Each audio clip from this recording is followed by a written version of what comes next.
So inside this box, we got the new L9Q from Hisense. This is an ultra short throw projector, over 100 inches, just being a couple of inches from the wall. And this time it's a lot brighter. This is up to 5,000 antilumens, which means even though the target is kind of like home cinema use, you can actually use this thing with some ambient lighting, especially when you pair it with their screens, which have that anti-reflective tech, and they sell that screen in a few different sizes. On the package here, it says 80 to 200 inches. So I suppose, I mean, this is depending what you're projecting onto, depending on how far you pull it from the wall, and assuming you have a big enough projection area. 200 inches? Whoa. And I suppose that's possible now because of this increased brightness. However, it's important to note you're still dealing with your same resolution, but 200 inches? And I'm looking at Will, by the way. So we have a box inside a crate, and it looks like DHL was involved. I mean, the design of this thing, look at the golden touch to it. Sound looks like some sort of collaboration with DVLA. The low end on this thing, what is going on right now? I'm just trying to get this out without taking every screw out of this bin. There we go. Okay, cool. They say this is a Team Lift product. Some of their TVs are definitely Team Lift. Ooh, white glove. Well, you know, when you're dealing with a lens, look at this. 2 pairs for the Team Lift. Little dust tool, microfiber, and a little brush. Keep your lens clean. I like included batteries all the time.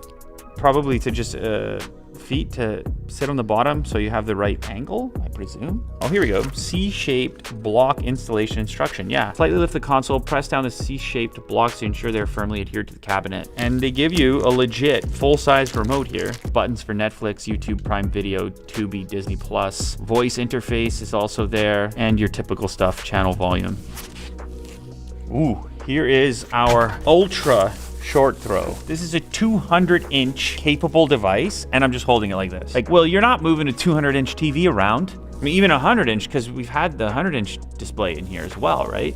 I get it. Those are TVs. This is an ultra short throw, but it's just when it comes to really big scale, these are so much more manageable. And look at the materials in use. It's got this kind of faux wood grain with this shape to it. Very pleasant, super dark, but with some mid-tones in there. And then this is not rose gold. It's kind of got this hue to it and definitely seems luxurious, honestly. Gold badge here, DVLA Opera National de Paris. Power switch, it looks capacitive. And then obviously our speaker setup. With these ultra short throw projectors, you actually end up with a pretty decent cabinet size. So we'll see how it sounds. Anyway, 4K, IMAX enhanced, Dolby Vision Atmos, Google TV is there. Looks like we've got 4 different HDMI ports. Put your game console in there if you choose to. We've also got wired Ethernet, optical audio, USB-A, and can we stick an antenna in there? We can, antenna or cable. These different HDMI ports, we have a couple that are ultra high speed, and these are 4K 60. And then just a power cable, no external power brick, power cable into there. You've also got 2 more USBs here. There's a Type C and a Type A. I presume you could charge your device there if you choose to. So let's go ahead and get this thing set up, and we can check out an enormous 120-inch image. Let's do that. Man, you hit the lights, it just takes it to another level instantly.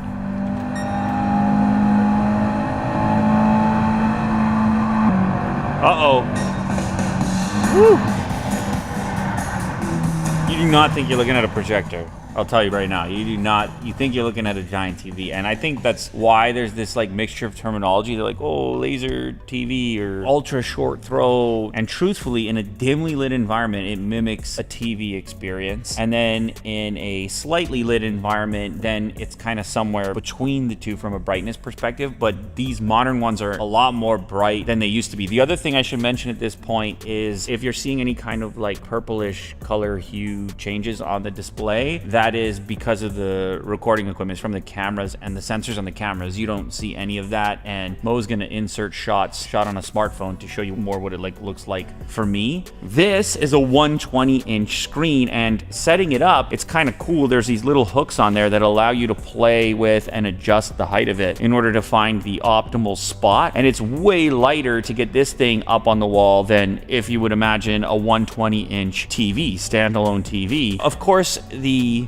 characteristics of one of these ultra short throw projectors is a little bit different, mainly because it gives you this matte kind of anti-reflective appearance. That also lends to that movie theater experience, because that's kind of how those displays are. And this one actually enhances your experience when you're not in completely dark environments. Even if you have some competing light, it's still watchable. The sharpness of the display is going to depend on how big of a projection you're going with, because the resolution doesn't change, only the scale or the stretch. That's also compensated for depending on how far away you sit from it, because the bigger the image, the further away you sit from it. In some circumstances, like with these art style displays, people actually prefer this matte look and select for it instead of having that kind of glossy appearance. But sometimes that means sacrificing saturation and contrast, which in this lighting environment, that's not the case. Like, you can just see it can have some pretty significant pop in the lighter areas of the image. It's an entirely smart TV. Everything is built in. You don't need to connect anything to it. You do have HDMI ports if you want to connect a game console or any kind of external gear. So we're going to have all our streaming services here. Netflix, YouTube, Disney Plus is there, whatever's on Google TV ultimately. And the other thing to mention is with the DVLA speaker setup,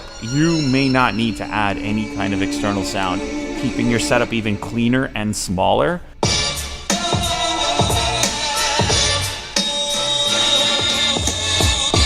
Now, if you're using this in like a theater setting, you may still want to add external sound, but as a TV replacement, that's more than sufficient and louder than a lot of TVs that we get to feature. And I think part of it is the cabinet design, the fact that everything's firing forward right at you. A lot of these TVs now, it's like reflecting off the wall and it can sound a bit muffled, but like that's not the case here. So I'm glad they actually paid some attention to audio for people who want a minimal setup and don't want to add any extra speakers or equipment.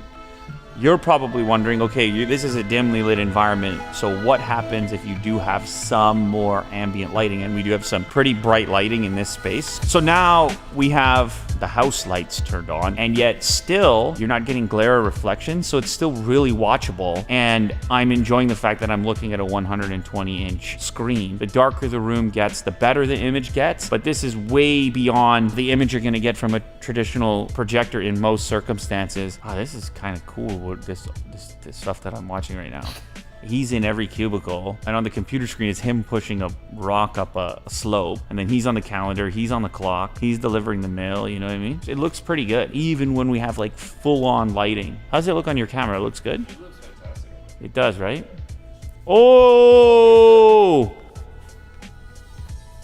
You didn't see that coming. Guy's juiced to the gills underneath there. He's having some kind of epiphany or something here. Oh! See ya. Kill the old guy, spawn the new one. Wow. You know, I didn't know what I was in for clicking on these visuals videos, but this by Duncan Hatch, that's pretty cool. You should check that out. The ultra short throw is so much more flexible. Like, what do you need? You just need a platform somewhere near a wall and you're set up and good to go. On top of that, the light output, so this is a 5,000 lumen unit, and that's where you get that real searing brightness that you're used to only having with a TV. And you're spending less than if you were trying to achieve this scale with a traditional TV. I mean, they do exist actually at this point, but they're more cumbersome to work with. You got to reinforce the mounting if you were to do it, and they're just way more expensive. A 120-inch TV is like, what, like 25 grand or something like that. This one's not anywhere close to that. In some ways, it's more flexible, and it's definitely easier to install.